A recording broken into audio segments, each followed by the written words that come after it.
For Denver, what do we think they looking at this offseason? Because now people are pointing out Jokic has never beat a 50-win team.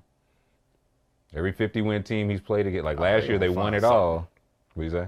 They're going to find something. Somebody always going to find something negative to say. Well, yeah, I mean, they putting the diamond tester on the championship last year because they ain't win no diamond tester. I'll say, hey, you play whoever you play, man. It's not your fault, but that's what people are saying. Man, the most tradable piece that I would think about trading, and this might be an unpopular opinion. Jokic? No. MPJ. I mean, you got to get tougher at that. You got to get tougher at that position, especially at that number. You got to get somebody with a little more action off that dribble. And he can play. Maybe he hasn't showed us his full game, but he's just more of a jump shooter to me. And he's an elite shooter. Don't get me wrong, and I know that's what the game is. But at $50 million. Man, I gotta get. My dude gotta be. You gotta be a both ends type of dude, a defender. You gotta be $50 million a year. Well, it's like our offense can't die like that because Game 7, Jokic was cooking, Jamal Murray was cooking. Yeah. Again, you are third max guy. You got to get some buckets for us. You got to get some buckets for us, man. And at that number, I notice. I know I keep saying that, but at that number, man, we got to get some. It's almost 40 per. Like again, you pay that money. I don't think it's crazy to ask for buckets. You got to get some buckets. You got to be a problem every single night, especially in these playoffs. You got to be a problem. You got to be almost on both sides. You got to be a matchup problem. Like, man, golly, we got to guard Jokic, Murray on one. Golly, I forgot about MPJ. God. Right, he can't be a non. You know what I mean? Like, you can't just be like, okay, we got to worry about this Murray and Jokic. You know what I'm saying? He have an asterisk on. You know what I mean? Like, he's a great player. I'll never take away from him because he's the elite shooter. He's an athlete. He can play, but. You got to get somebody who got a little bit more, a little bit more dog, a little bit more dog in them, like more like, oh man, you know what I mean? Like, man, you know what I mean? Like, you got to have one of them dudes. Like, to be fair, he going through a lot off the court. I understand that too. Yeah, I think it has to be. But everybody mentioned, does. But you suiting up and everybody going through. Everybody going through something. Man, if you sit back with anybody on this earth, they're gonna tell you all their problems. Be like, golly, let me shut up. Right. Let me shut up. This is the ones we know about. Yeah. Come on, man. But KCP can become a free agent. Jamal Murray and Aaron Gordon both extension eligible. So it seems like the move. I mean, they also have a ton of young. They have 5 guys in the past 2 years they picked top 40. So if they're just counting for like all their young guys to take a step forward, I could see that.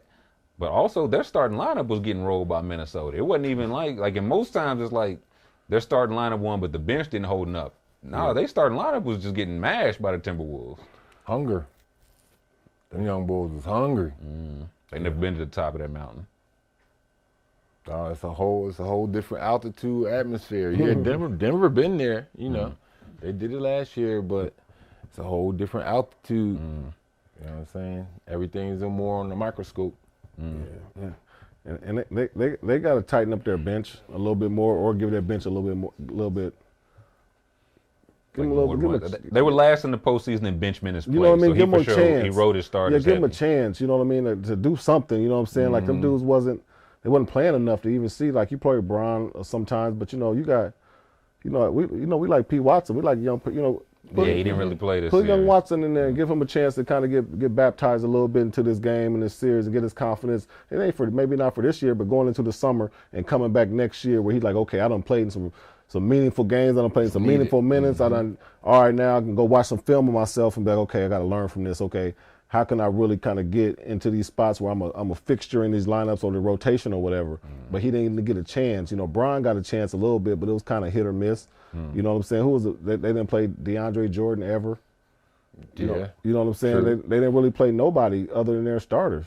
It was like the top, 6. I mean, which they did it last year to a championship, I guess would be the case, but it was Bruce Brown last year, Jeff Green, you had a couple vets. This year, it's like you said, it's the young guys. Yeah, man.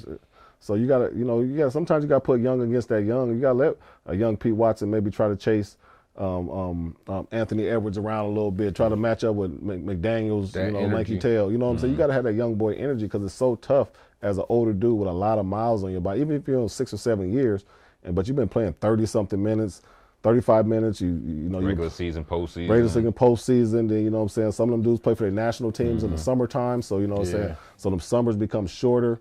Fighting through injuries, trying to come back, all that extra stuff. It's just whatever it is, it's miles on your body. So sometimes you gotta let them young boys Like, go ahead, do all that young boy stuff. And then when y'all need a vet to come over and hit this spot up, I'm here. You know what I mean? Like, Here if you need me. yeah, I'm here if you need me. But, let them young boys. So they got to get some of those guys and, and let them kind of get their confidence. But back to my point, MPJ probably for me will be the guy that I know I can get a lot for, through a trade to kind of solidify all the stuff we're talking about. It's going to have to be at least minimum 3-team trade, though. Oh, yeah, it's going to be something, 2-3 players. That's a lot of bread. That's a lot of bread. It's a little different in the offseason. Like, the rules are a little bit different, guys. Free agency, you can sign and trade some people, but that seems like the big piece. Because, again, KCP could just leave. Like, he might opt in, but he could just opt out, get bigger bread somewhere else. He could. Then you got to replace that spot as well. Yeah. So you might need to turn MPJ into 2-3 pieces. Because you got to sign Gordon. Gordon plays his role perfectly with them. You got to sign him. He's big. People don't realize he's 6'10". Chiseled, a nice body, Crazy athlete. Yeah. You know what I'm saying? Plays hard, knows his role. Knows his role. Don't step outside of his role. And if we keeping it real, he hit jump shots looking a lot better. Hit a lot of good 3-pointers. Mechanically, it's looking a lot better. So he's growing his game a little bit. But for them, you got to keep him with Jokic because he's kind of like the muscle and the bruiser and stuff like that. So, but he plays well off Jokic. You know what I'm saying? Obviously, you got to sign Jamal Murray. So that's why, in my opinion, a guy like MPJ, who's not truly proven yet, but he still has a great upside. See what we can get for him now. On the way you know what I'm saying? On the way up.